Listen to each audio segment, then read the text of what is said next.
First slide. All right. So Joshua Rhodes at UT Austin, and I wear a whole bunch of hats. I'm also a commissioner for Austin Energy, so I see some of the nuts and bolts of kind of how the electricity sector works. And wait, which way am I going? I'm sorry. I was going backwards. Yep. Okay. Problem one: why transmission build out isn't enough. I think it's no surprise.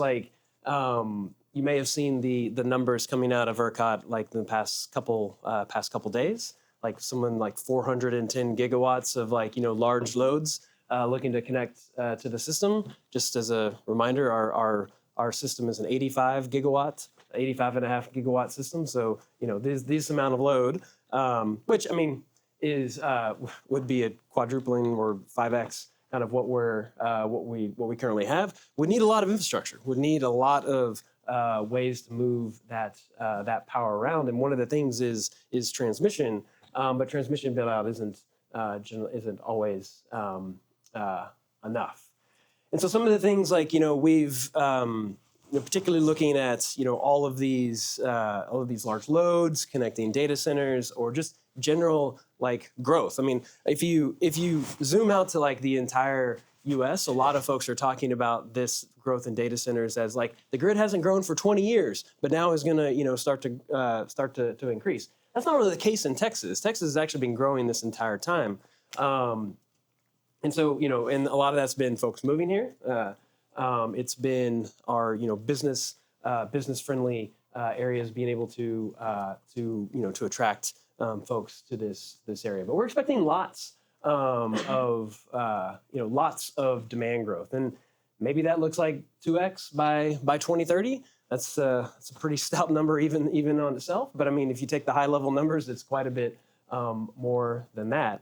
And just because power lines can't move infinite amounts of power, right? It's if you try to put more power on a line, eventually you can get congested. You can think of it as an interstate or a highway, right? It's you can't put an infinite number of cars, even no matter how much they try on I-35, to do that. You're going to end up with slowdowns and congestion. And so we've seen the market monitor Potomac Economics has done studies looked at we see lots of cost and happen in the system, and congestion costs of about $15 billion. From 2015 to 2024, an order of magnitude, 15 billion is about what it takes to run the grid for a year, right? So we had an extra year's worth of cost, onto this system over that, 10-year time period in terms of, because we can't always get the cheapest power from where it's being produced to where we would like to consume it. And so it's hard to build transmission. In Texas, we have an unbundled or a deregulated electricity sector across most of the sector. So you've got competition on the power plants, the generator side, and you've got competition in most places for most ratepayers on retail. But that middle piece, the part that moves the poles and wires, the part that actually moves the electricity from where it's produced to where it's consumed, that's still a fully regulated monopoly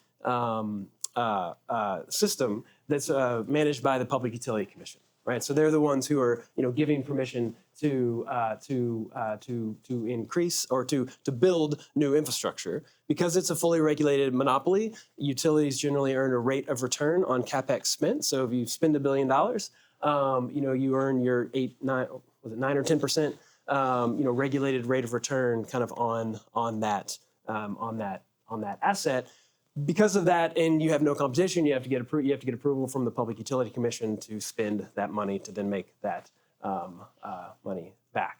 And so there's lots of planning and studies, and there's stuff, it's public utility. There's ERCOT does reliability studies. The PUC grants approval again because of getting guaranteed returns. And then transmission is linear infrastructure, right? It's power plants are generally discrete in a place where they exist, and load, well, that's just everywhere. But transmission's linear infrastructure. It has to cross many, lots of cases, has to cross lots of different landowners. It's got to go across many different, with many different people who may have, differing views on what that could look like. So it takes time. It's also, it costs money, right? Obviously, it costs money. A new 345 line these days may cost about $2 million per mile. And we're building hundreds of miles, of these things. And how long would it take to build? Do what? How long would it take to build? So we'll get to that, I think, in the next slide. Okay, all right.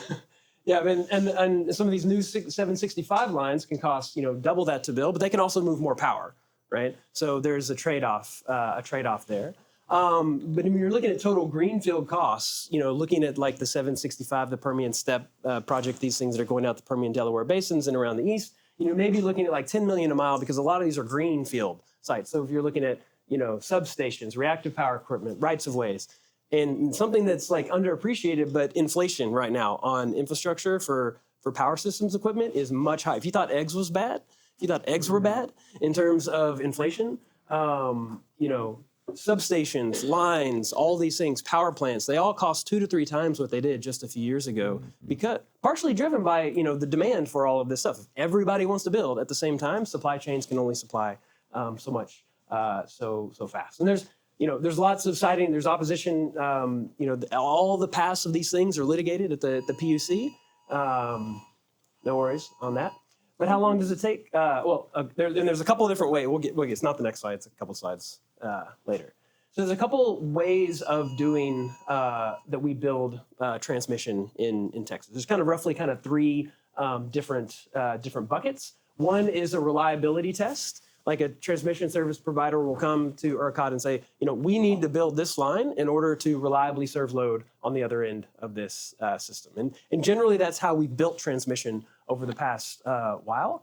There's a cost savings or an economic test for building transmission, although it doesn't actually work that well because we require transmission lines to basically make up their entire value in about 3 years. Whereas this infrastructure is like a multi-decade asset, right? I mean, transmission lines, there are transmission lines out there that are like 50 years old and still kicking, right? And so we're saying with this like economic test that, you've got to pay for all your costs in just 3 years. That's hard to do. It's like you have to pay for your house in 3 years. That'd be pretty stout payments that you'd have to make.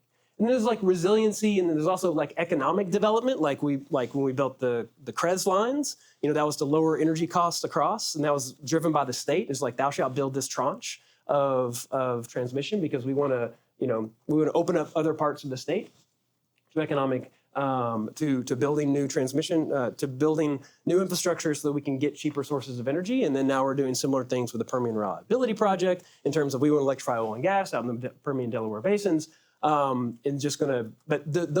Those tranches are too big for any particular project to incentivize or any particular developer, right? That generally is kind of like a high level top-down kind of planning. So in Texas, like how long does it take? 3.5 to 6 years generally.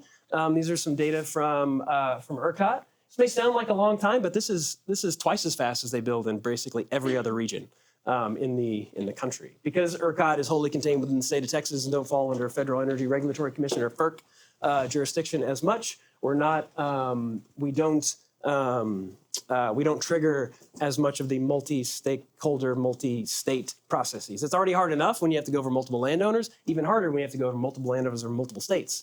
That maybe have different rules and different expectations and different places. So I won't belabor this. I'm sure the slides will be shared. But there's there's multiple different planning. You have to get a certificate of convenience and necessity, public PUC, and then there's like siting and construction. And so there's one of the things that's also different in ERCOT that's different elsewhere is how we cost allocation or how we cost transmission. In Texas, we uplift the cost of the transmission network to load. All right, so load pays for transmission based on a 4CP for now, a 4CP calculation of how much of the load are you holding during the 4 15-minute intervals in June, July, and August. June, July, August, and September. Sorry. The 15-minute interval during those periods when ERCOT is peaking, how much of that if your load serving entity is holding, that's how much you're paying for the transmission next year. And there can be gaming of that to try to reduce your how much you're holding during those times in order to pay less for the transmission. And so I know this is up for consideration about how this may change going in the future. Eddie, you familiar with that one in this case? Yes, but what I will tell you is a big policy shift like this is a huge lift. Yes, sir. Chairman Gleason said they will be changing the rules. Right. Yes. No. Yes. It's up for consideration how to change. Specifics will be. Yes. Yes. It's my understanding that hadn't been fully hammered out, just yet. Particularly. Yeah. Yeah. Particularly. I mean, I think they've been mandated that they have to change it, or they have to at least consider, changing it, and whether that's minimum transmission charges, like for these new large loads and other types of things, like that. Because if during those 4 15-minute periods, like you're able to completely, not consume electricity, then you essentially pay nothing for the transmission sector next year, whereas you're using it for a lot of the time. So how many of you have paid close attention to rural development once you have worked on a piece of legislation and it goes to the agency for implementation? What was your experience? Did you think they really cared about our intent, or they were just kind of do what they wanted? I was working with ATTs. There was a lot of confusion about some details of the bill. Yeah. Confusion? Yeah. Yeah, it's just interesting. So what I would recommend to you, because I saw it now on the lobby side.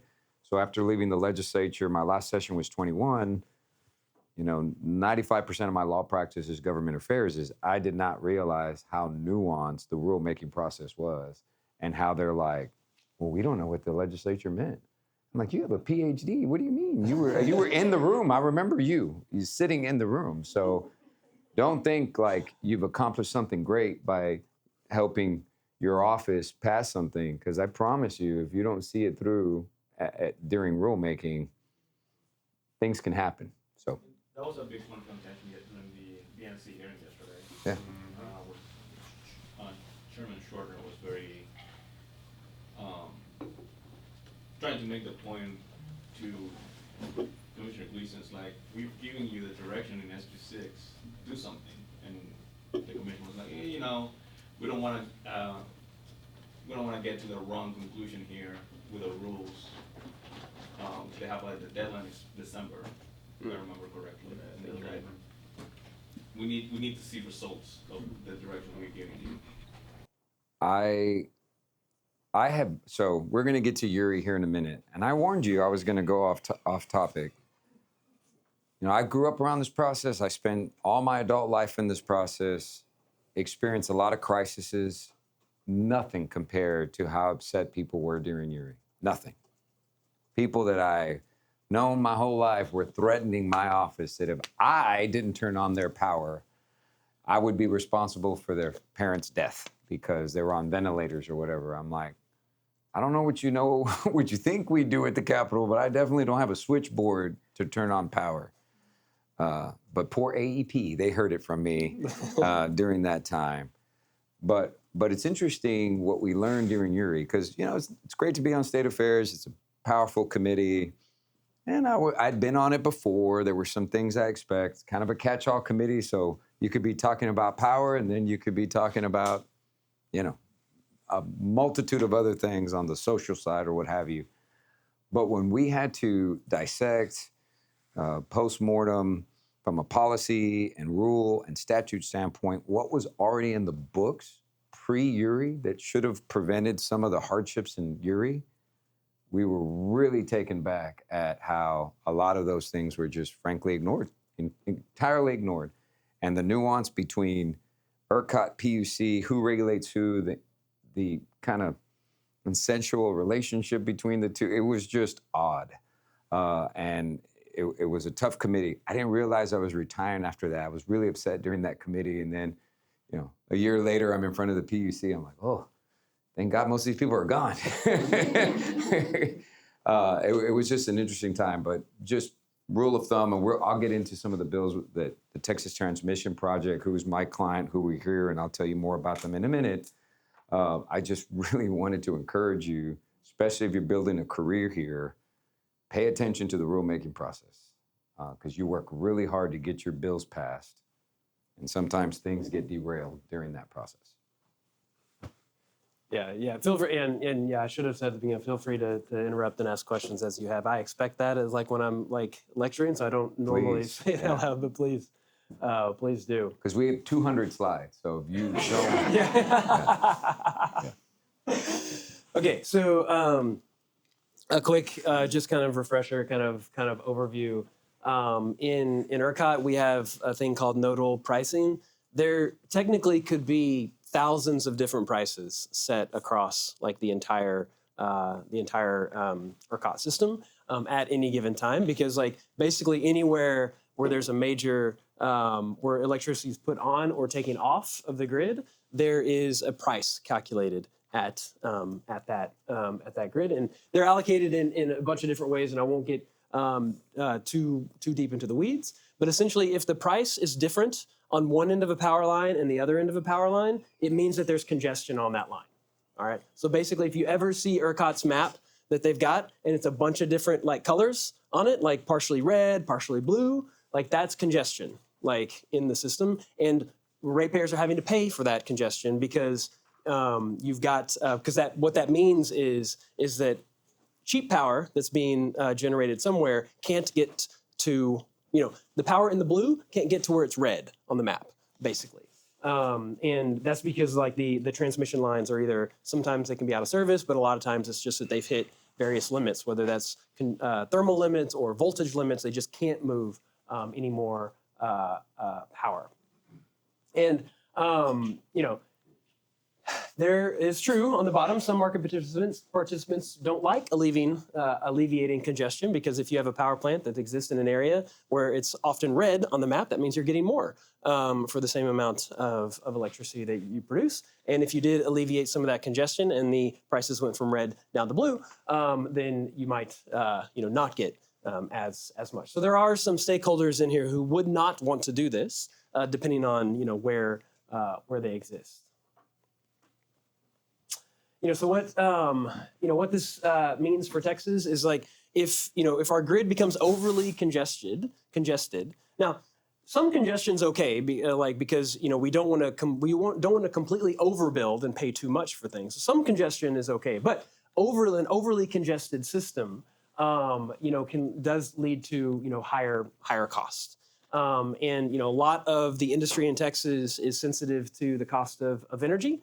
We consume a lot of energy to produce other types of energy, other products that we sell to others. But if we don't have a system that can easily move power around, then we're at risk for more outages, instability, all those kinds of things. I'm just curious. I'm sure many of you do some constituency work and district work, right? By a show of hands, it's kind of all hands on deck at the steering, right? Whether you're senior staff or whatever. There was a point in time early in my career where I'd be part of these stakeholder groups, and they would come down to the valley and they're like, we want to open up in Brownsville, Texas, but you don't have enough power, you don't have enough water, right? And those things aren't factored in to some of the tests that PUC needs to rely on when we're considering more transmission. We had power during Uri in the valley. We couldn't dispatch north. Lost power. We had one transmission line in a metroplex of 1.4 million people. That's changing. They're building a second transmission line, but hopefully it doesn't get cold again this next winter. So it's just really interesting, and I'll talk more about that here in a minute when we get to it, is, yes, we don't want to overbuild, we don't want to speculate, but at the same time, I can name a dozen amazing projects that did not happen in my district because we didn't have enough power and water. Right? Now, the interesting thing is Brownsville, Texas has SpaceX and LNG and about to have an oil refinery. But guess what? They're like, don't worry about it. We'll figure it out. And Elon Musk trucks water to SpaceX. And he's like, don't worry, I'll figure out the power issue. So now, despite our lack of natural resources or our lack of resources, some of these companies are like, I'll just figure it out. And they're coming here and figuring it out. So. Yeah. But think about where we would be if we already had it.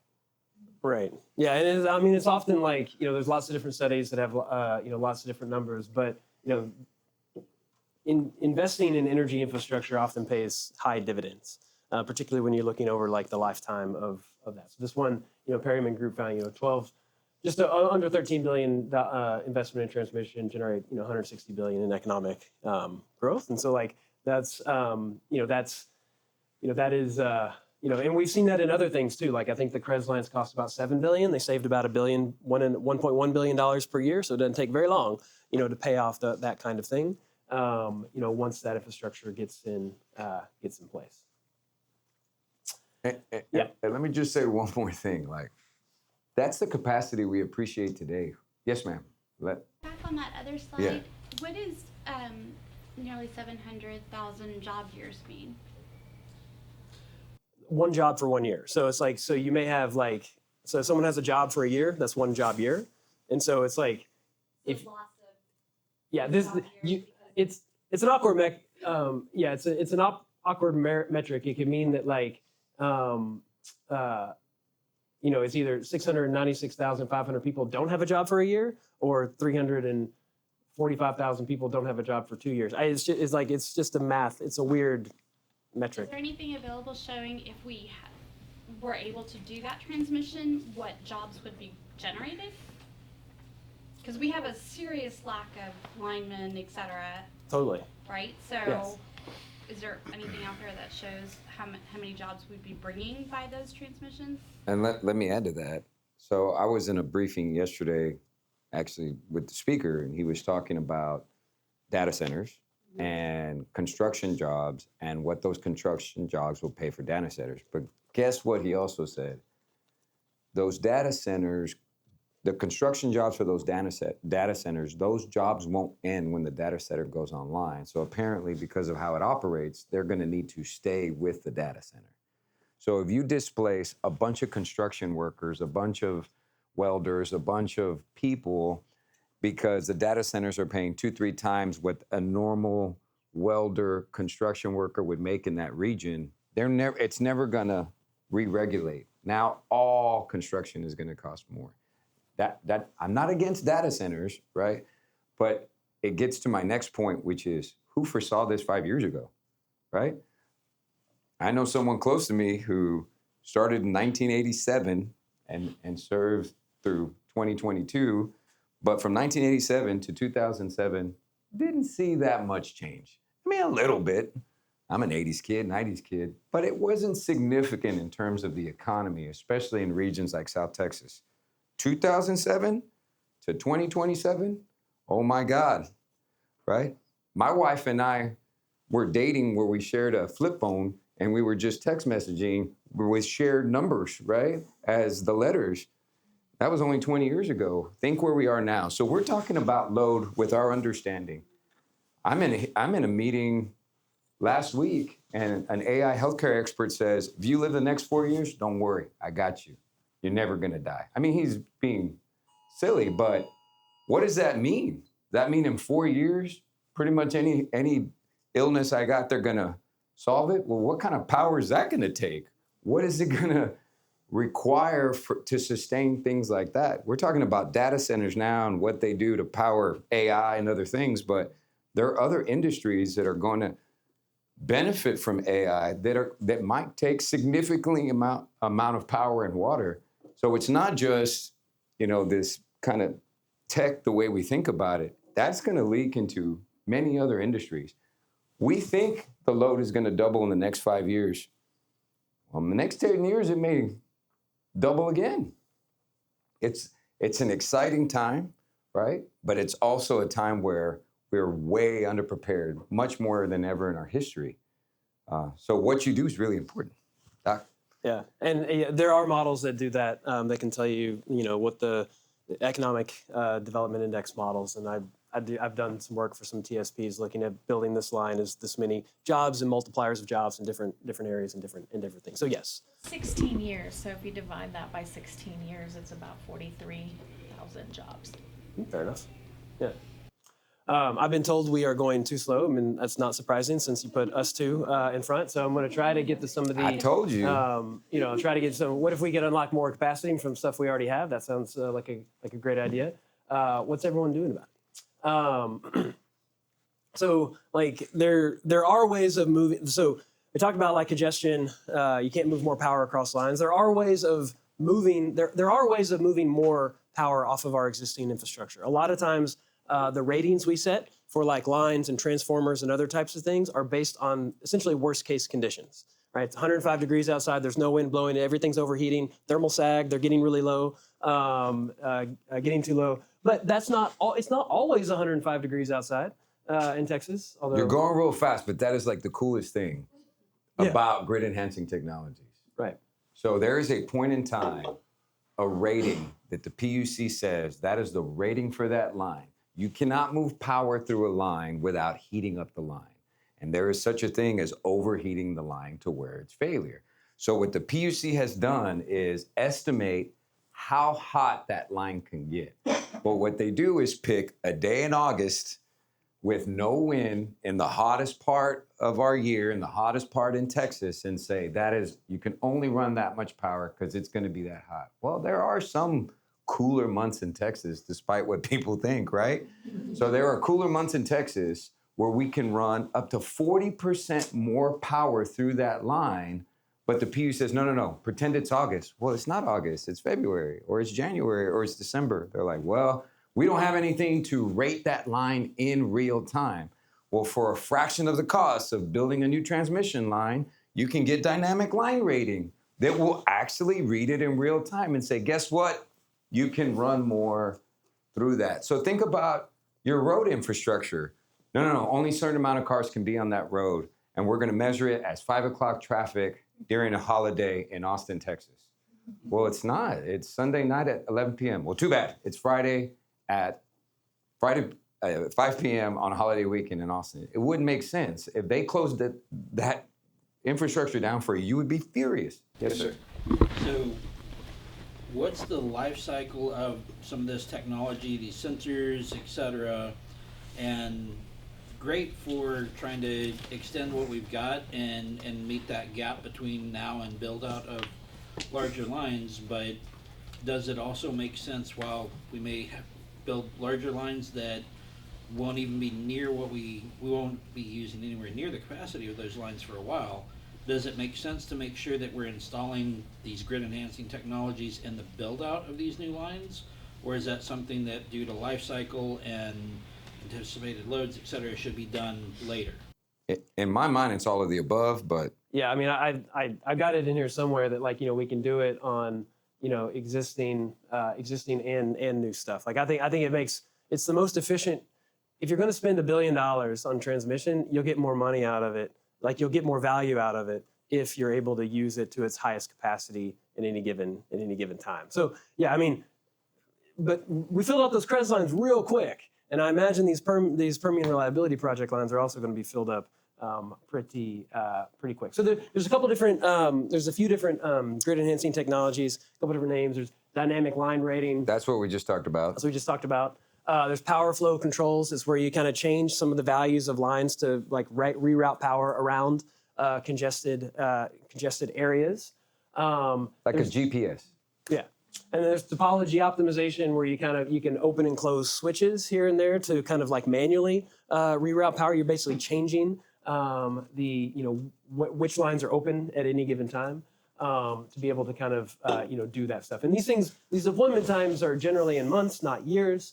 And they allow for using the system more efficiently, the system you have more efficiently, definitely during certain hours. Not during all hours. It's not always going to be the same. It's not always going to open up 40% like on a line for every hour. But there still will be times when there were. There's a couple other voltage support, capacitor banks. These things allow you to like StatComs and other types of things. These allow you to shore up weaker parts of the grid. A lot of times the actual constraints we have on the system aren't necessarily thermal limits, but they're voltage limits. So we have a bunch of generic transmission constraints where ERCOT will basically say, okay, coming out of the panhandle, these 5 lines, if you add up the ratings, maybe that's like 12,000 megawatts. But because of voltage issues, we're only going to allow 10,000 megawatts to flow over those lines. But if you have voltage support on the other side of that, that can And then really they help love do that. to keep them in place. We have lots of And GTCs. Never say, you know what, we're past that. Let's move on. They'll leave them in place. So we had a bill to address that, but we'll get Right. to that. I think that one's back up. I'll let Let you me talk ask you a about it. question about advanced conductors. Yeah. So if I'm not mistaken, they can run new advanced conductors through existing lines, kind of like pull them through, right? Yeah. Yeah, you can replace the conductor. So a lot of times the conductors we have now, they're aluminum, they're steel in the middle with aluminum over the top of it, and the aluminum's actually the one doing the conductor. The steel's just there to kind of hold it up, if you will. But they have these different technologies that have carbon cores, and carbon, when it heats up, it doesn't expand as much. And a lot of times, some of the reasons why you can't let power lines get too hot is because when they get hot, they expand and they sag. And you don't want them to touch trees. California's had that issue. We don't have that issue as much. We've had that issue, some of those issues, particularly in the Panhandle. But a lot of times sometimes the limits are set on how far the lines can sag. But these new kind of some of these newer technologies have lower losses and less sags. They do sometimes cost more, but they can save over time. So sometimes this is like an upfront cost versus like a total cost of ownership issue. Yeah. Sorry, back one slide with the dynamic line rating. What is kind of stopping the PUC from implementing that? Is it more of a policy change that needs to happen, or is it more funding?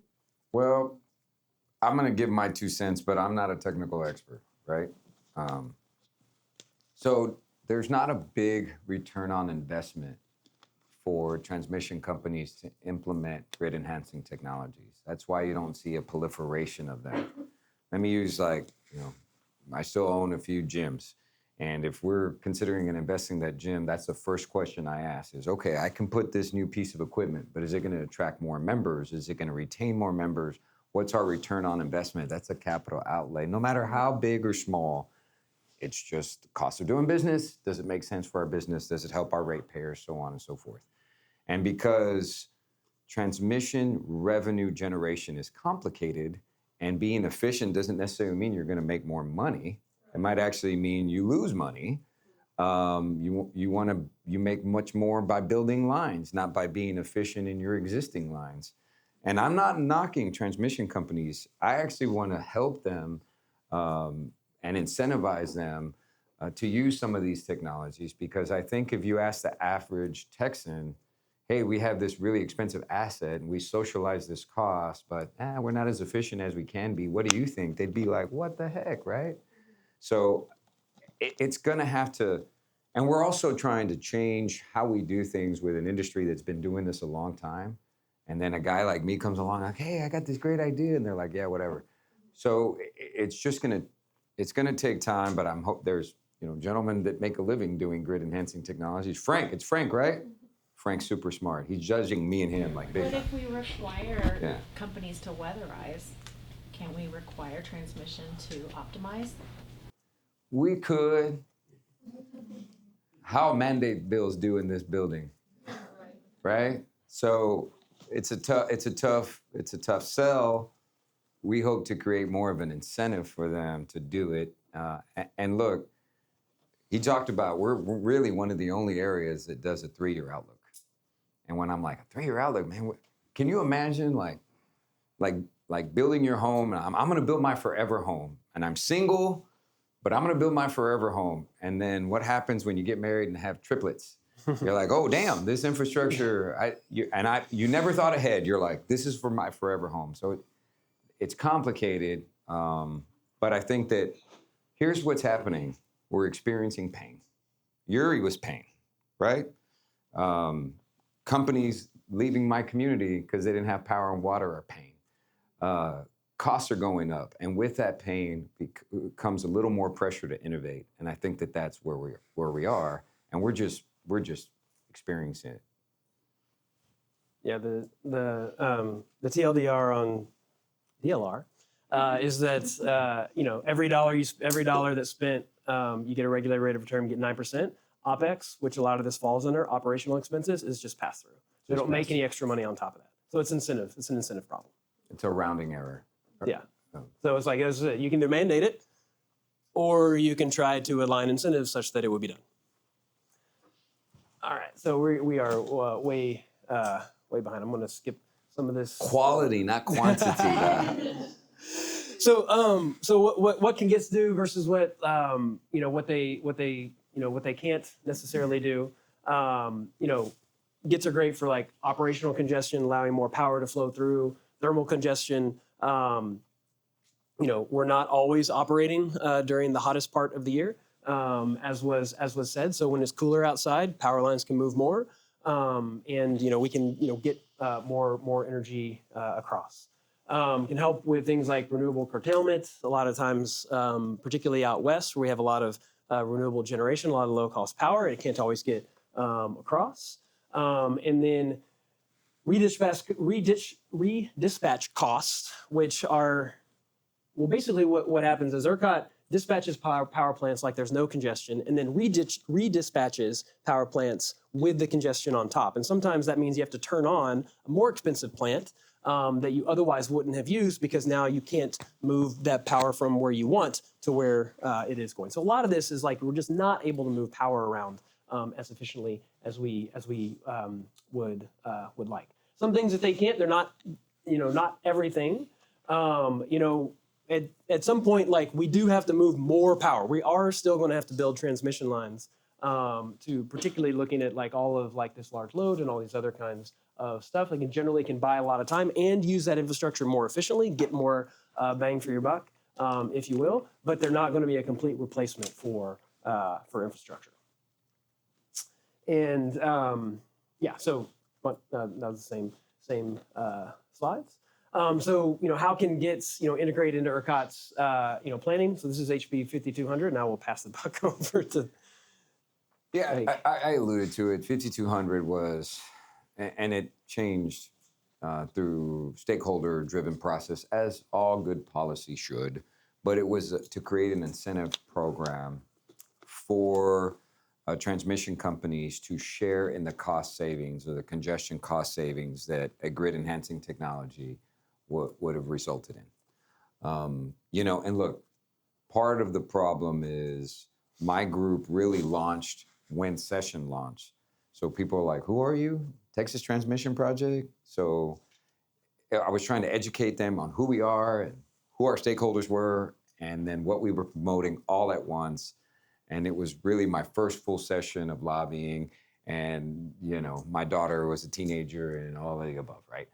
So there were some challenges there, but I will tell you we're going to spend quite a bit of time, and I'm looking and taking note of all the faces and all the offices represented in this room, trying to follow up with you on what that legislation was, what you think, how you think it should look now.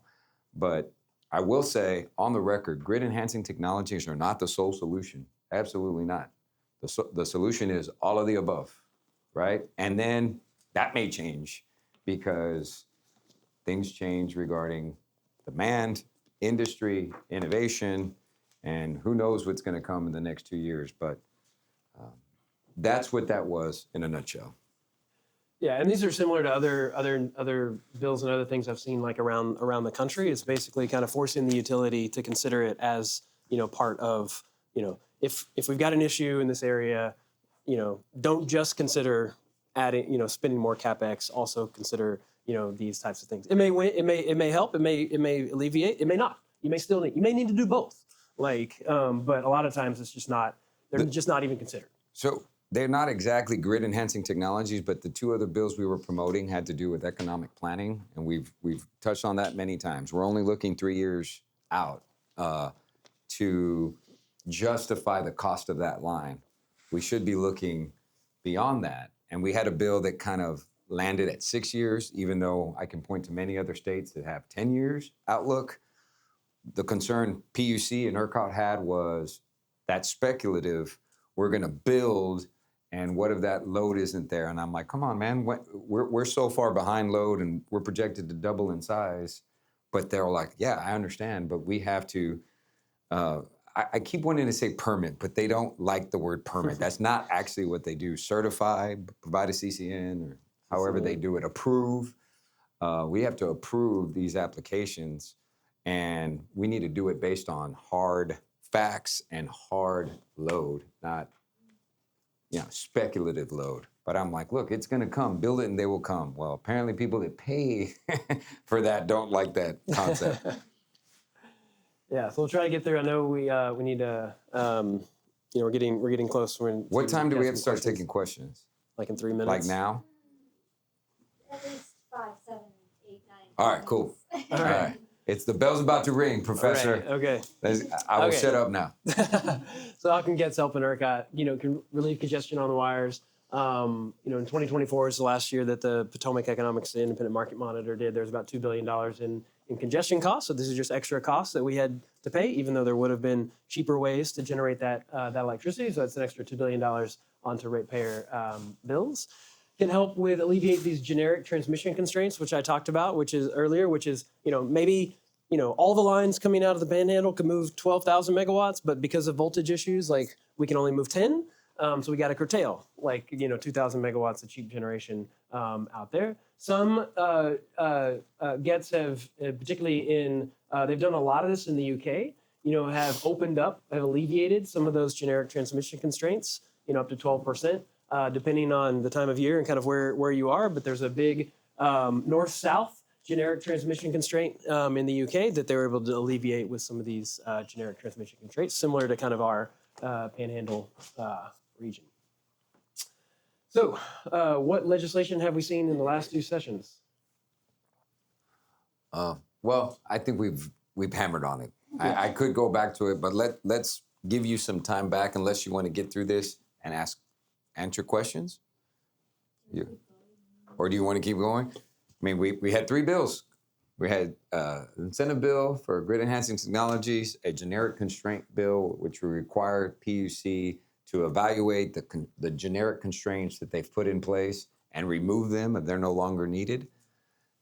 Ooh, you're getting to them. And then economic planning. Again, I think I've touched on it. Doc's touched on it a few times where we're only looking 3 years ahead of time. They want, hard proof. And it's interesting. I came up in the water side. I was in natural resources for, decade and a half. I was a water lawyer. I represented several folks in cases. And there's a lot of lessons to be taken from that industry that maybe we can adopt into the power industry. I'm happy to elaborate on that. I can stay for a little time afterwards, but, we're experiencing, like I said, we innovate when we experience pain. I'm never as good with my finances until my wife's just like, hey, we're out of money. All of a sudden, I'm real creative. I'm like, I don't need Starbucks twice a day. That's a hard one. I really do need Starbucks. But anyway, so please. 2 slides back, there's a TCOS slide that might be helpful if you wanted to add a little bit more. Transmission cost of service. Yeah, I mean, so like I think kind of what we talked a little bit about earlier is a lot of times the way that these transmission service providers, make money is by spending money, right? And so you get a regulated rate of return kind of on the money that you then you spend. So you make money on CapEx, you just pass through OpEx, right? And so you make money on capital expenditures, you pass through operational expenditures. And since a lot of gets fall into the operational expenditures bucket, you just don't make as much money on that. So incentives just aren't kind of aligned. And so there could be a way of, realigning incentives such that either you make money off of OpEx somehow. Sometimes in some places they call this TOTEX or total capital expenditures in terms of, can you make if you don't want a mandate of things, can you make the operational expenditures look as attractive as the capital expenditures, for these for the utilities, and then they would have no reason to not do that. Well, you got to get over the hurdle of something new, but you'd have less of a reason, I guess, to argue for that kind of thing. And then. Yeah, this one's always been the one that's blown my mind this whole time. Because that 3-year number, it actually used to be 1 year, I think. A couple years ago, it was 1 year. You had to regain all of your values. You had to pay for your whole house in 1 year, which seems ridiculous to me. Along this lines, there's a data point that I think is important. I'm going to say 25, approximately. That's a great legal word if you're not sure.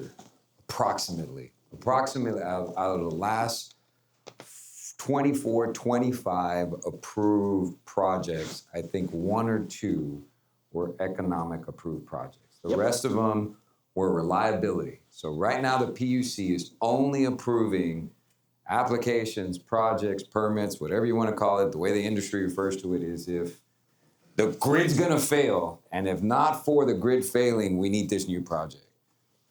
I mean, I don't know if that's how you would want to plan, right? It's like you're on the brink of financial disaster. Well, maybe I should think of making more money. Well, at that point, like there's some problems in your household, right? So that's kind of where we are. It's kind of where we are in a time where technology, industry, and everything is innovating faster than we can keep up. How many of you have teenage kids? How many of you are thinking about college or thinking about sending them to college? So right now, the biggest discussion in my house is what career is my daughter going to choose? It's not going to be replaced with AI. I have a nephew that is in residency in Denver in pathology, and my sister and I took my mom to a doctor's appointment. He asked about our children. She tells him, oh, my son's in pathology. Oh, that's going to be replaced with AI. He'll be out of a job in a year. You don't tell that to my sister. She's a nervous wreck, right? So in this day and age, our model is, unless we absolutely need it, right? I don't know if that aligns with what we're experiencing just in life generally. Yeah, I mean, I think Texas has a pretty good reputation of economic growth. Yeah, it's coming. Yeah. Come down to Brownsville, Texas. You'll if see. Texas stops growing, I think the rest of the world's kind of screwed. Yeah. Yeah. Anyways, that's probably good play. Or let's see what else we got. So yeah, what can we do? Some of I the, like that number 1. Pass that bill. That is number 1. I think anything that makes it a little bit easier to build infrastructure is probably worth a really hard consideration. So bunch of different things. Looks like there's already some bills that are out there. And there you go. And I guess that's it. There's pizza and questions, perhaps. There were. 10 minutes for questions. Yeah, but we already said there's pizza, so. Sorry. Well, we'll stay up here as you line up for pizza. How about that? Yeah. Yep, you have a question. I have questions. Yeah. You're talking about incentives to deploy GETs. If renewables are being blocked by congestion or being curtailed, why isn't that a natural incentive for them to deploy more GETs? Because the generators in Texas can't sponsor transmission upgrades. They can in other regions, but they can't here. It's like there are some Policy thing, we don't cross lines. yeah. So If you own generation, you can't do anything with transmission. You can become a rep, but you can't get into the transmission. right, we have it so completely separated. I actually think it's separated for good reason. But in other regions, like this is one of the problems in like PJM or other regions of the country. Is like if you will build a power plant, you have to also do all of the deep system upgrades in order to hook that power plant up. And so that adds a lot of costs and a lot of time to the system. We don't do that. We will hook up your power plant, and we may have to curtail it from time to time because of congestion, and we can't take all that power. But that allows us to move much quicker. And then we generally build transmission off of supply and load, not connecting generation. Now, even if the generation would want to pay more money to sponsor upgrades on lines, they can't do that. They can't start a new company to. You can't own generation and transmission, which I think is actually smart. But we could probably be a bit smarter in how that. Could you explain the economic test a bit further? You keep saying pay for it in 3 years. Can you elaborate on that a little bit? Well, generally, so the economic test, if you're it basically comes down to, are you alleviating enough congestion? Like how much less money is the system bearing?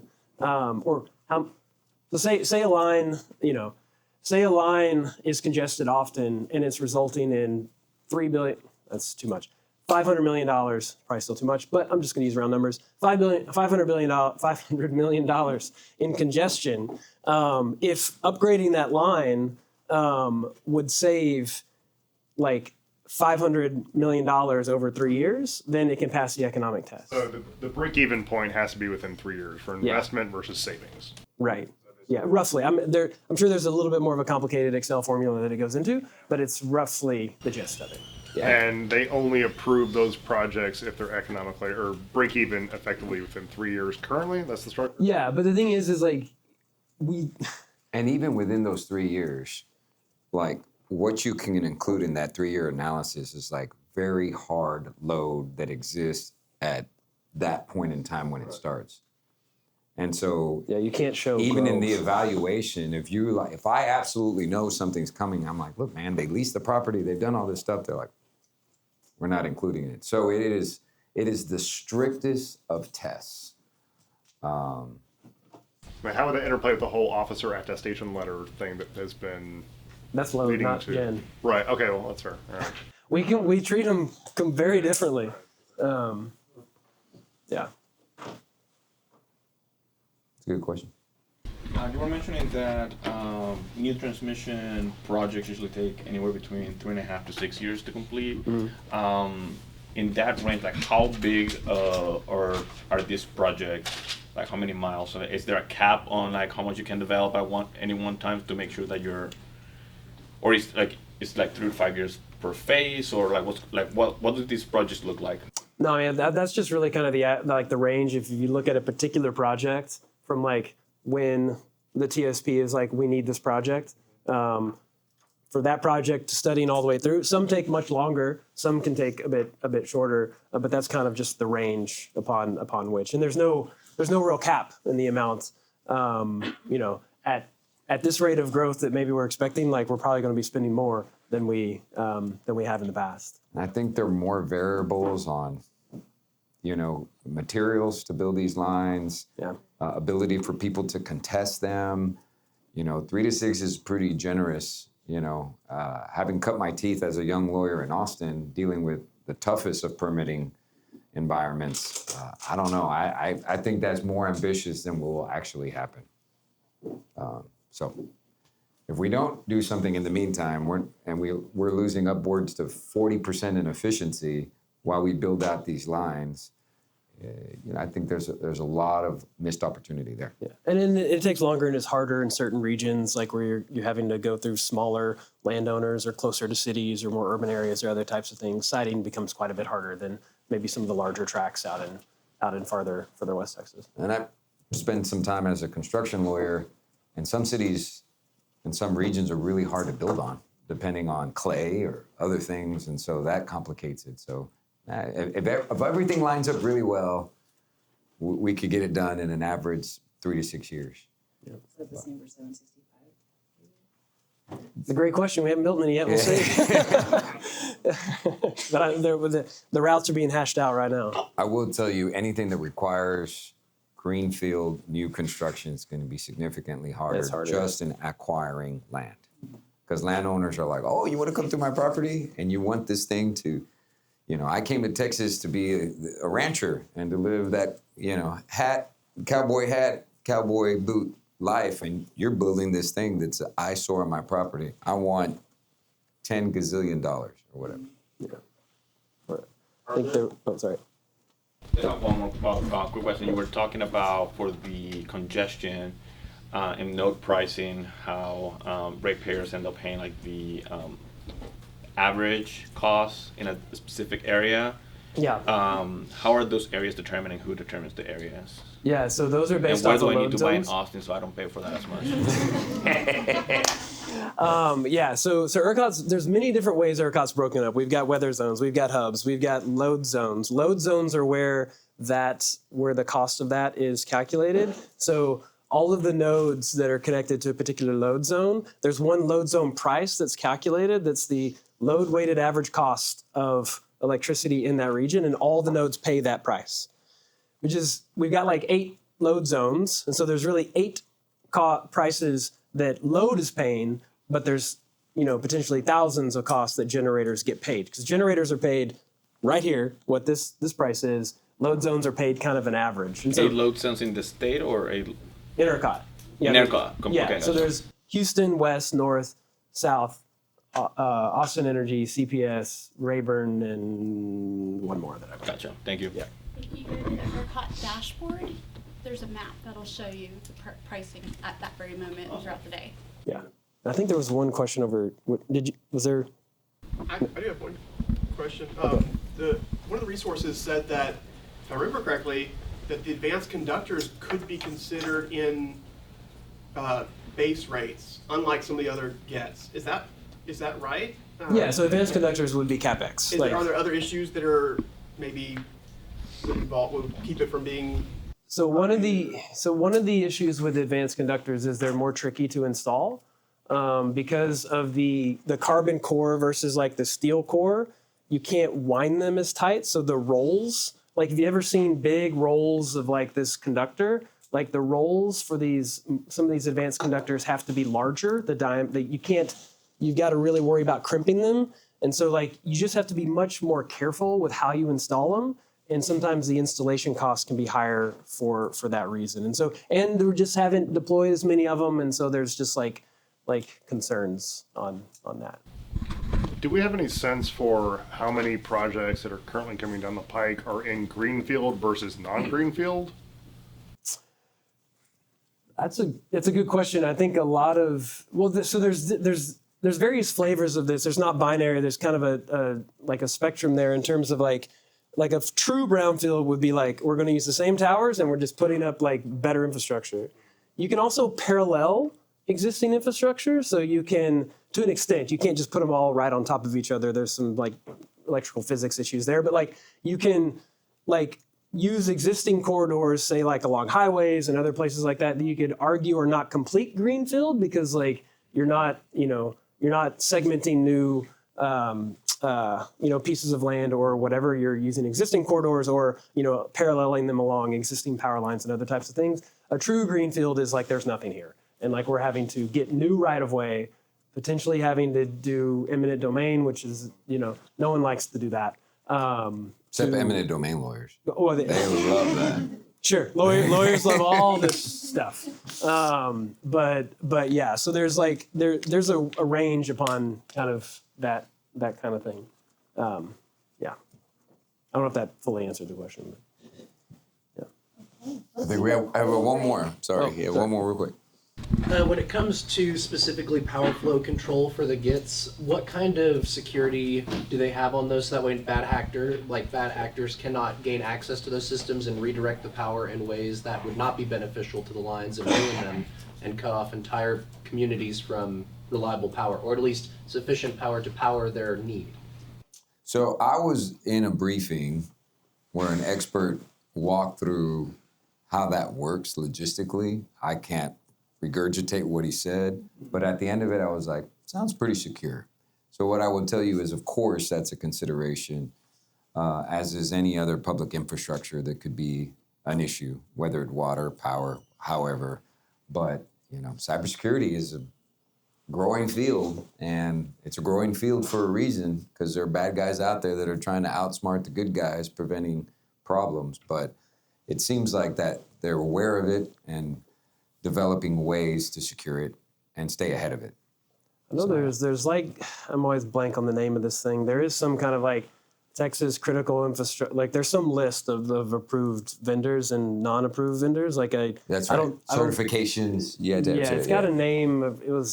This was made a thing within the last couple sessions, but it's like, you're not going to buy any Huawei equipment from China that's going to do this kind of stuff probably. Yeah. Let's take a quiz break.